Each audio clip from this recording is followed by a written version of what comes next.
예수님이 음행한 영고 외에는 아내를 내어 보내지 말라고 그랬습니다. 만약에 그렇게 하면 그건 간음이라는 것입니다. 이 예수님의 말씀은 당시에 어떤 유대인도 말할 수 없는 일종의 폭탄 선언입니다. 아내의 하자가 발견이 되면 이혼 정서를 주어서 내어 보내는 것이 유대 남성으로서는 아주 오랫동안 익숙했고 너무 편리한 제도인데다가 율법이 규정한 아주 선한 제도였습니다. 유대인들은 거룩한 모세의 율법을 어긴다는 것은 꿈도 꾸지 못하는데, 같은 유대인인 예수 그리스도가 그걸 문자적으로 위반했을 뿐만 아니라 사형에 해당하는 간음죄를 이혼으로 수정해서 격화시켰습니다. 하나님의 법을 인간 멋대로 수정한 셈입니다. 감히 어느 누구도 할 수 없는, 예수님만이 하실 수 있는 말씀이었습니다. 바리새인들은 예수님께 올가미를 씌우려고 왔다가 자기들의 그 음흉한 모의가 들통이 났기 때문에 아무 반발도 못했습니다. 그러나 오늘 보신 본문에 보면은 예수님의 제자들조차도 그 보인 반응이 바리새인들과 크게 다를 바 없는 것입니다. 만약에 그렇다면 차라리 장가 안 가는 게 낫지 않습니까? 라고 반문했습니다. 바꿔 말하면 하자가 있는 마누라는 쫓아내고 새 장가 가야 옳지 않습니까? 그런 얘기입니다. 현대인들이 봤을 때는 종교나 윤리까지 거론할 필요가 없고 상식적으로만 따져도 이건 말도 안 되는 말입니다. 그런데 그들이 누굽니까? 재산과 가족을 뒤로하고 유대의 지도층들의 멸시와 박해를 감수하면서 예수님과 3년간 동고동락하며 배우고 사역에 동참했던 자들입니다. 그들은 분명히 새롭게 개혁될 세상을 꿈꾼 자들입니다. 그 세상이, 새로운 세상이 로마의 지배를 벗어나는 이스라엘의 독립이 첫째였지만은 거기다가 그들은 분명히 자기들의 출신과 신분과 재산이나 학력으로 인해서 차별받지 아니하는 공평하고 정의로운 그런 사회를 꿈꿨을 겁니다. 그런데도 그들은 여성을 아예 인간 취급도 안 한 것입니다. 물론 예수님이 음행예에 버리는 것은 간음이다. 그리고 다른 데 장가 가는 것은 간음이다. 율법에 말하면 사형에 해당하는 죄라고 했으니까 혹시라도 그런 죄를 짓기가 두려운 마음이 없었다고는 말할 수 없을 것입니다. 분명히 그랬을 수 있습니다. 그러나 더 근본적으로는 여자들을 여전히 종이요, 물건이요, 재산으로 취급하고 더 나아가 성적으로 유의할 수 있는 성적 유의의 대상으로밖에 보지 아니한 것입니다. 이것은 그들만의 잘못이 아니라 그 모든 사람이 그랬습니다. 아담이 타락한 이후에 인간의 죄악이 발전되고 확장되어서 사탄이 모든 이들을 죄의 종으로 묶고 있다는 극명한 예인 것입니다. 그러니까 죄를 죄로 여기지 아니하고 오히려 그게 더 떳떳하다고 자랑하고 있으며 그걸 잘못했다고 지금 말씀하는 예수님들을 이단으로 몰아 죽이려 하고 있단 말이에요.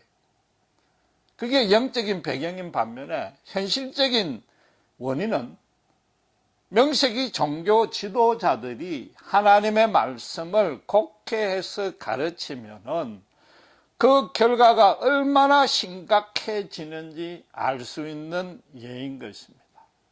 소경이 소경을 인도해서 그 모두가 함께 멸망의 구르텅이로 걸어가고 있는 중이었습니다.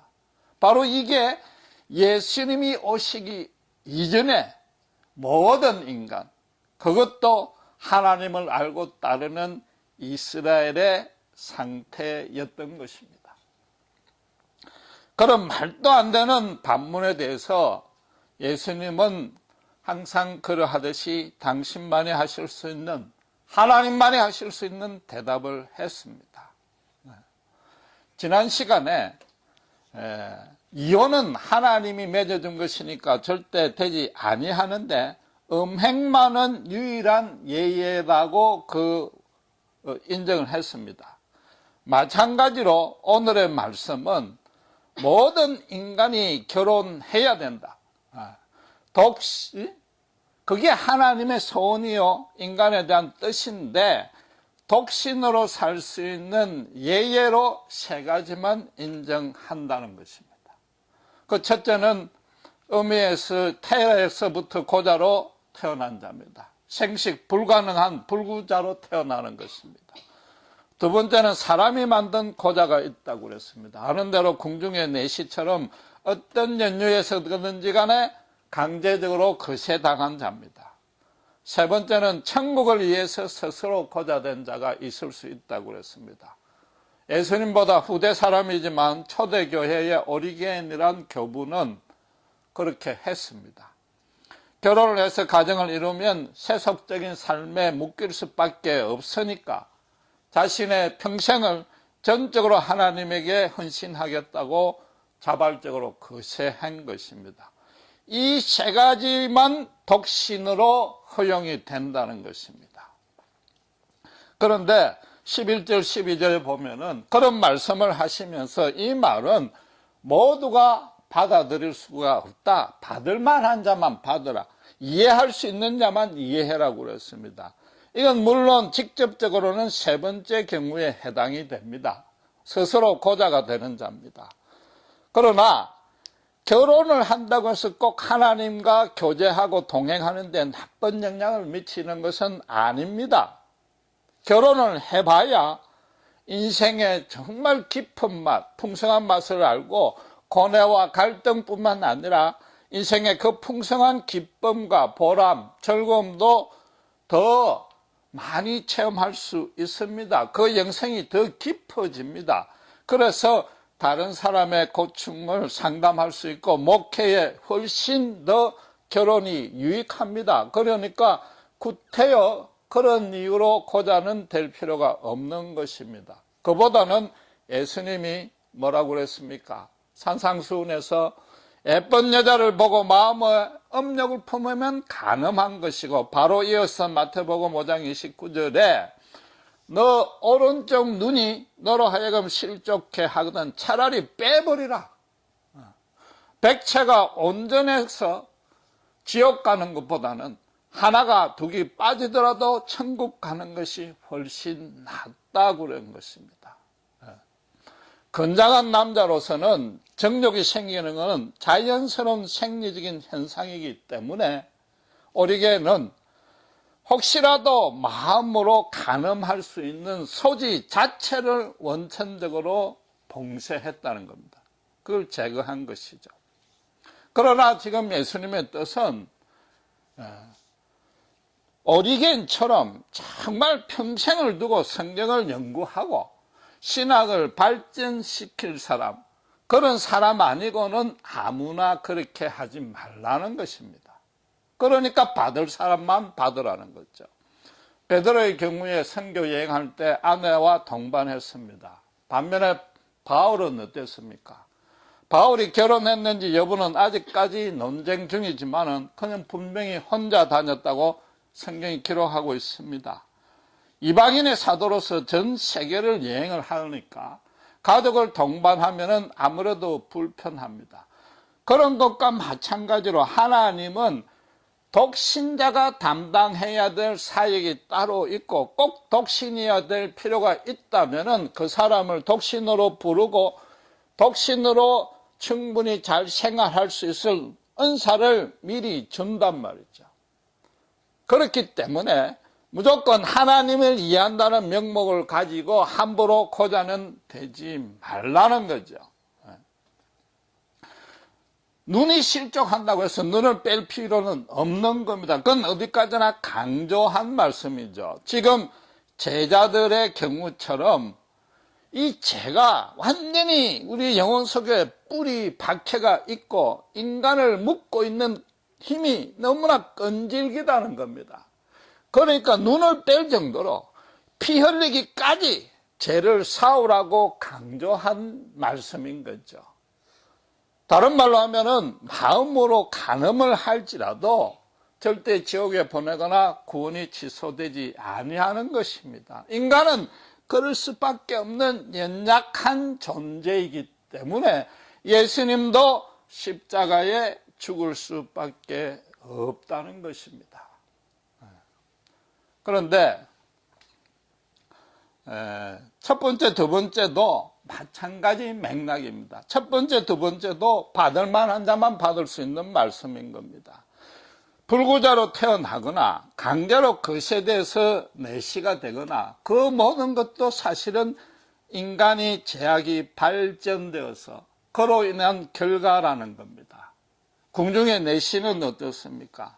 왕이 자기 권세 가시하고 허시하고 여자를 성적의 유의의 대상으로 삼는 거니까 내시로 만들 수밖에 없는 것이고, 불구자의 경우는 인간 스스로 자기 육신을 잘 못 다스린 면도 있지만은 이 피조 세계 전체가 죄로 더럽혀지니까 차츰차츰 그 병균이 더 추하고 강하고 악해져서 인간의 유전자에 미친 결과인 것입니다. 실제로 가나안 땅을 발굴해 보니까 그 우상 숭배로 말미암아서 혼음이 성행했기 때문에 성병의 흔적이 난 것도 있고 나면서 불구가 된 시체들, 그런 뼈들이 허다하다는 보고가 있었습니다. 어쩔 수 없이 불구로 태어나거나 강제로 거세된 사람, 그런 사람은 독신으로 살 수밖에 없고 그 본인 자신의 직접적인 원인은 아니지만은 하나님이 정말로 인간에게 소원하고 목적하는 것은 모두 다가 아름다운 결혼 생활을 하라는 겁니다. 그리고 지금 그렇게 된 그 모든 것들이 죄악의 결과라는 겁니다.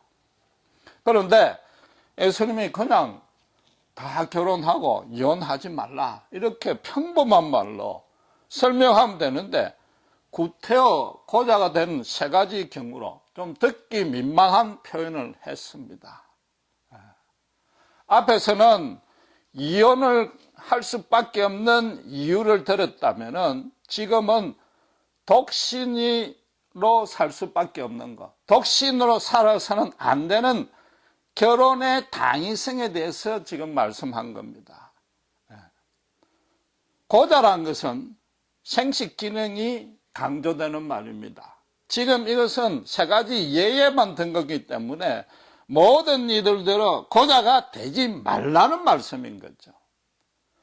결혼의 당위성에다가 생식 기능을 갖다 붙였다는 얘기는 결혼의 첫째 목적이, 가장 근본 목적이 생명을 보존하고 유지하는 데 있다는 겁니다.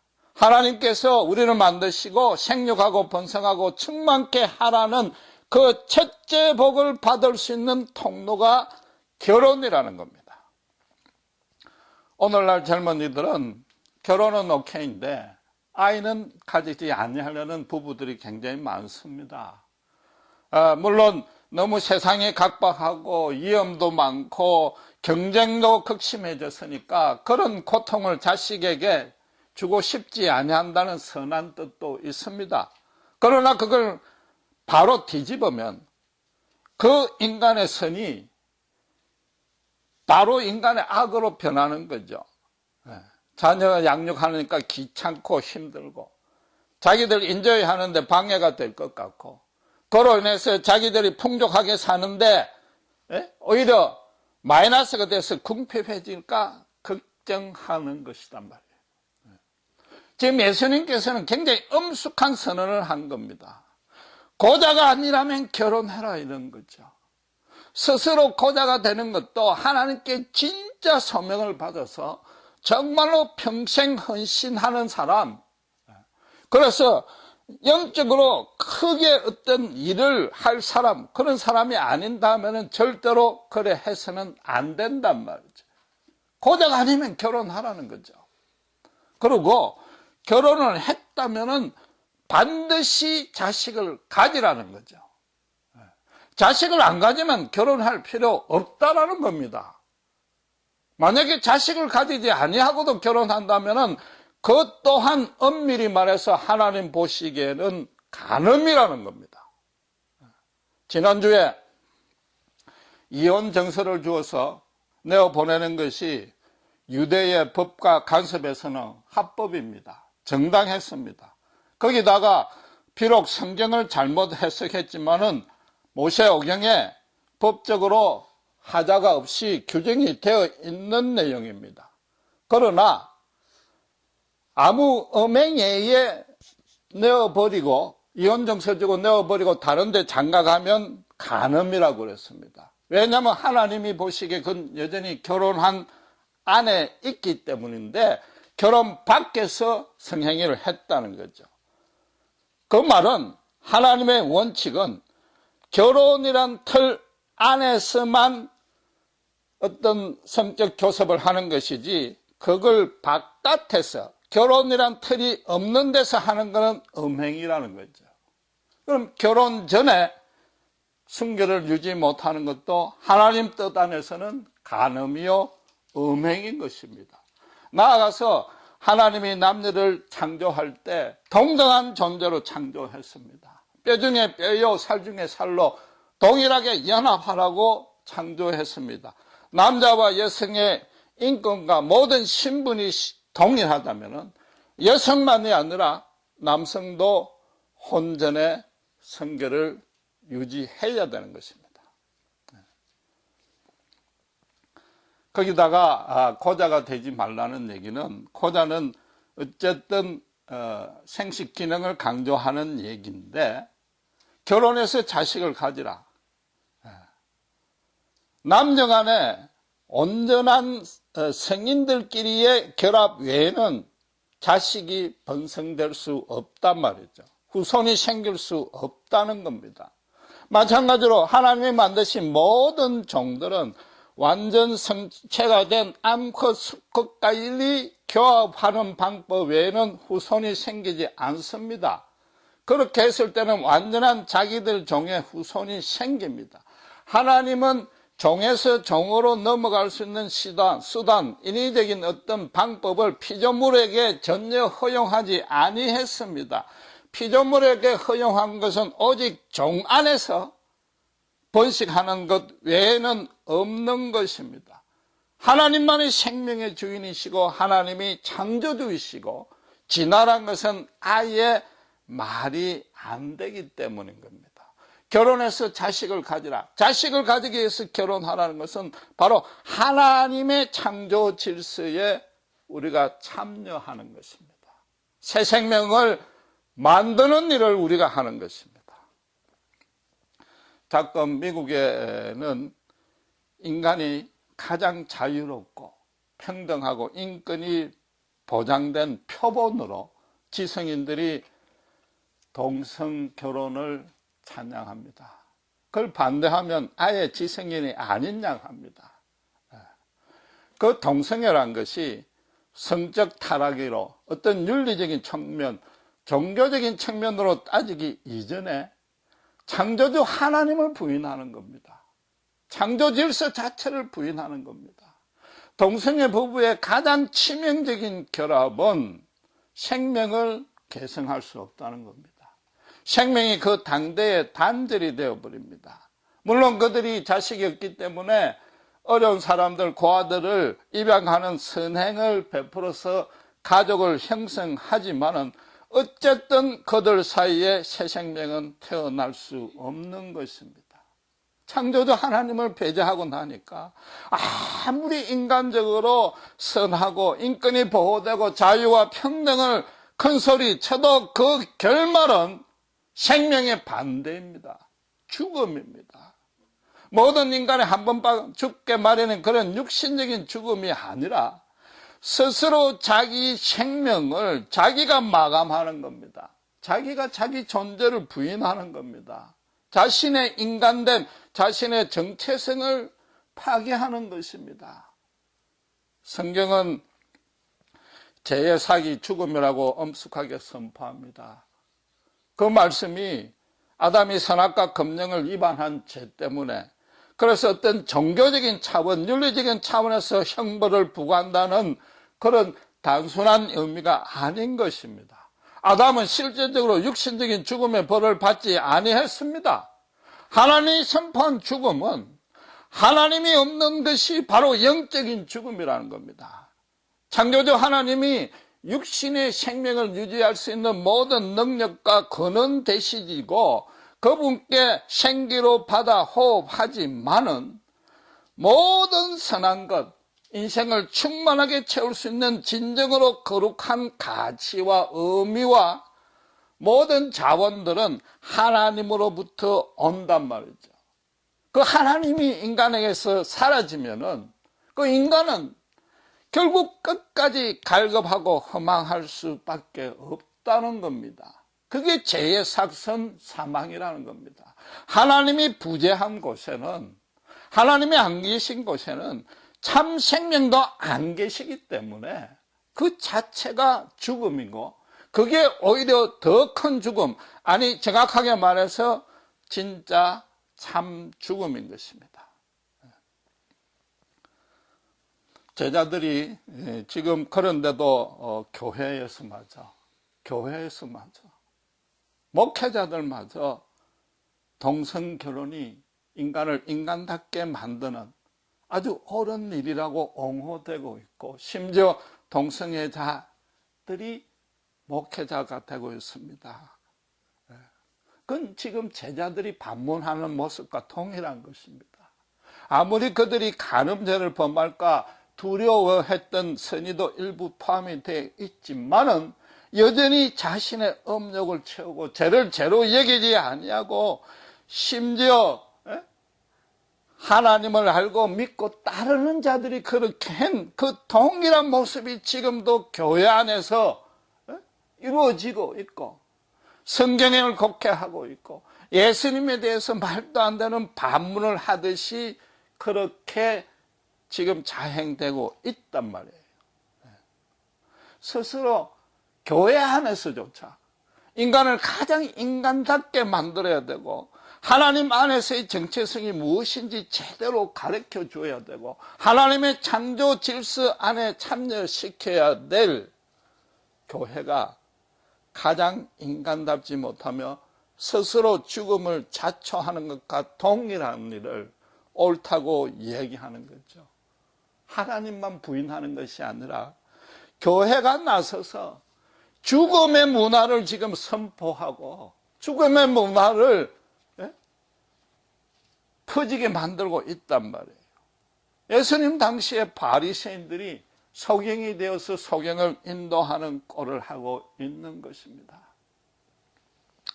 예수님이 만약에 21세기 이 미국에 왔더라면 이 미국의 지성인들이, 심지어 종교인들조차도 예수님께 이런 질문을 했을 겁니다. 예수님이 간음 외에는 아내를 절대 버리지 마라 말씀하시면 그런 사람들이 뭐라고 했겠습니까? 그럼 차라리 동성 결혼하는 게 낫지 않겠습니까? 라고 반문했을 수 있단 말이에요.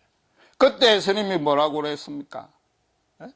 고자가 아닌 자들이 고자처럼 행동함으로 해서 실제로 고자가 되는 것, 실제로 생명이 연결되지 않아하고 죽음으로 단절시키는 그런 짓은 하지 말라 선포하시면서 이 말은 받을 만한 자만 받으라, 그렇게 말씀하시지 아니하겠는가 말이에요.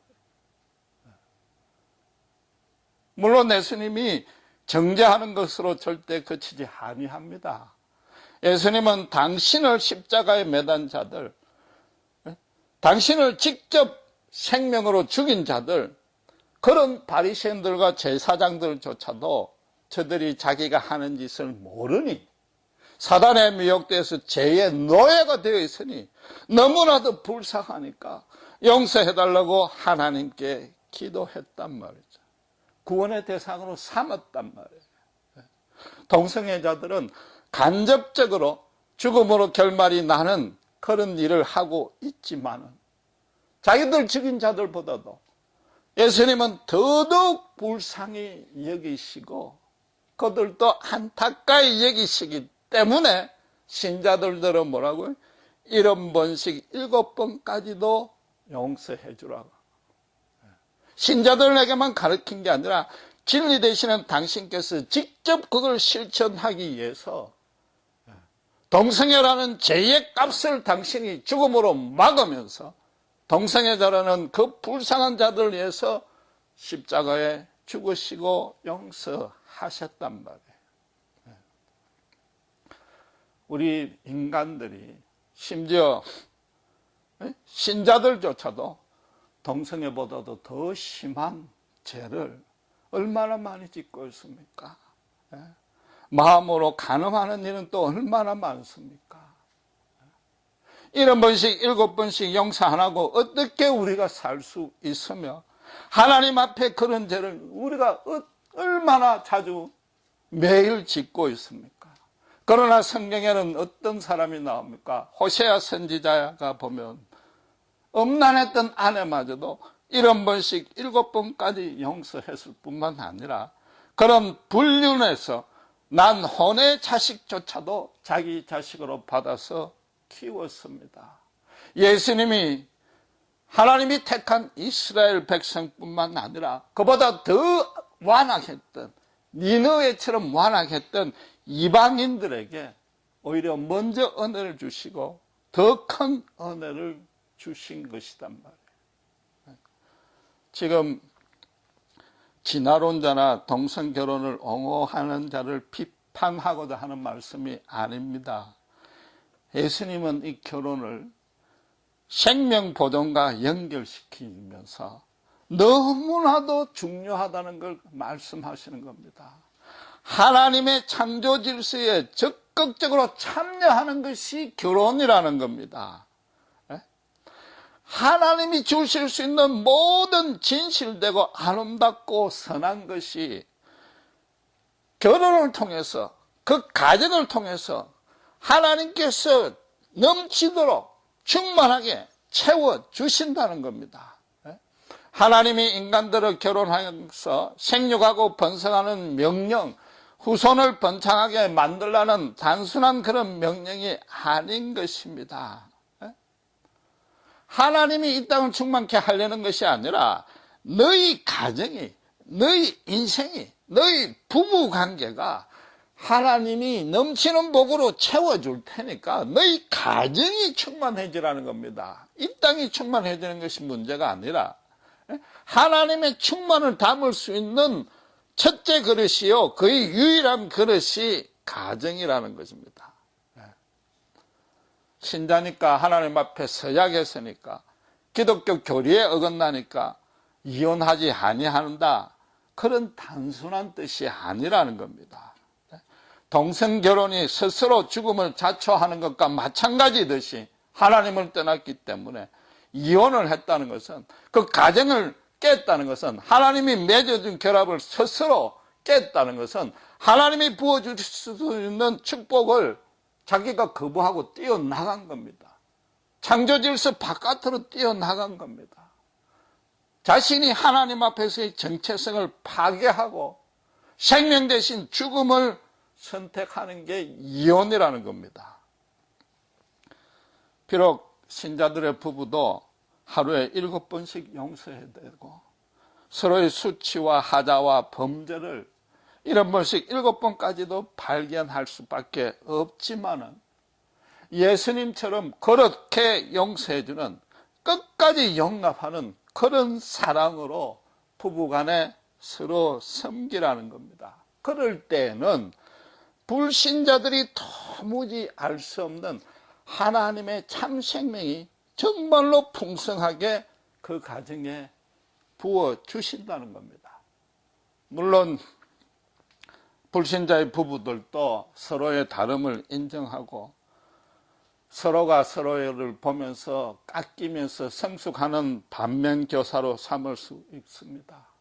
부부가 항상 함께 함으로 해서 즐거운 일이나 괴로운 일이나 동반자로 살 수 있고, 또 부부가 아무리 밖에서 서로 잘못했다 할지라도 끝까지 같은 편이 되어줄 수 있고, 세상에서 겪은 어떤 상처와 억울함과 고통도 오직 남편과 아내에게 나눠줄 수 있습니다. 그러나 불신자는 단 하나, 자기들이 아직도 연약하고 불완전하고 온전한 하나님의 생명이 없기 때문에 서로가 돕긴 돕되 여전히 그 안에 자기 의와 자기 자랑과 교만이 결국은 드러날 수밖에 없다는 겁니다.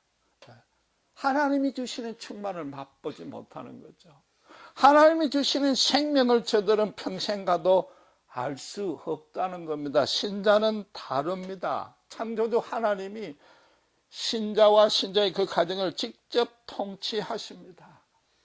정말로 그 창조에 내가 참여한다, 하나님의 참 생명을 받고 싶다고 간절히 소원하는 부부 가운데는 하나님이 매일매일 정말로 인도하고 놀랍게도 숨겨지고 풍성한 오묘한 은혜는 세상에 알 수가 없고 무궁무진합니다. 하늘에 쏟아 부을 곳이 없도록 쌓아놓고 있는 것입니다. 각 부부가 각자가 먼저 하나님 앞에 자기를 바로 세우고, 부부가 서로 힘들 때나 어려울 때나 함께 손잡고 기도하고 말씀으로 자기들의 영혼을 깨끗이 하고, 그 모든 어려움을 가지고 하나님 앞에서 서로 고백하고 실토하고 서로 죄를 씻어주며 하나님께 의탁할 때에 하나님이 그 가정에 정말로 진실되고 선하고 아름다운 것으로 충만하게 채워주시는 겁니다. 하나님이 창조하시고 난 이후에 이 땅을 번성시키기 위해서 결혼한 것처럼 성경이 기록되어 있지만은, 따지고 보면 하나님은 인간으로 하여금 결혼하고 가정을 갖도록 이 지상에 완전하고 순수한 교회의 모습을 가정에서부터 실현하도록, 말하자면 결혼과 가정이 창조의 목적이기 때문에 그렇게 만드셨다고 해도 과언이 아니단 말이에요. 하나님의 참 생명은 가정을 통해서만 부어지고 신자의 삶을 통해서만 그 생명이 이어지기 때문인 겁니다. 에베소서 1장 10절에 하나님이 창조하신 말씀의 목적을 하늘과 땅의 모든 것이 그리스도 안에서 통일되게 하기 위함인데, 그 수단이 뭐예요? 그의 몸 대신 교회를 통해서 만물을 충만케 하시는 예수 그리스도의 충만이 그 안에 충만케 하기 위해서라고 했습니다. 그런데 그 은혜를 2장 7절에 보면은 그리스도의 지극히 풍성한 은혜를 다가오는 모든 세대에 전해주기 위해서 이 땅을 창조했다는 것입니다. 다가오는 이 모든 세대가 교회의 주일학교를 통해서 이루어지는 것이 아니라 믿음의 가정을 통해서 하나님의 참 생명이 이어진단 말이에요. 그러니까 결혼 자체가, 가정 자체가 하나님의 창조의 목적이라는 겁니다. 믿음을 가진 부모가 자기의 자녀를 자신부터 하나님 말씀에서 참 생명을 소지한 자의 모습으로 살면서 그 자녀들이 예수 그리스도 외에는 자기 인생의 궁극적이고 유일한 소망과 목적으로 삼지 아니하고 정말로 예수로 인해서 살고 죽는 자녀로 키울 때에 하나님의 영원한 생명은 그 자녀를 통해서, 믿음의 가정을 통해서 계속 이어지게 된단 말이에요. 하나님이 이 참 생명을 이 땅에 채우는 하나님만의 방법이단 말이에요. 하나님께서 신자를 이 땅에 남은 자로 둔다고 그랬습니다. 소수의 남은 자를 둔다고 그랬습니다. 그게 신자들이 세상의 핍박과 멸시를 믿음으로 인내했으니까 그 수고를 보충하고 보상해주는 뜻에서 천국에 입성시킨다는 그런 소극적인 뜻이 아니란 말이에요. 결혼을 통해서, 결혼을 시발점으로 해서 너희가, 이 세상은 죽음의 문화가 판치고 모든 것이 죽음으로 결말되어지는 이 세상이지만 그 안에서 너희들만은 참 생명을 전파하라는 겁니다. 빛을 보이란 말이에요. 무엇이 진리고 무엇이 선이고 무엇이 아름다운 것인지 세상 앞에 드러내라는 겁니다. 한번 상상해 보십시오.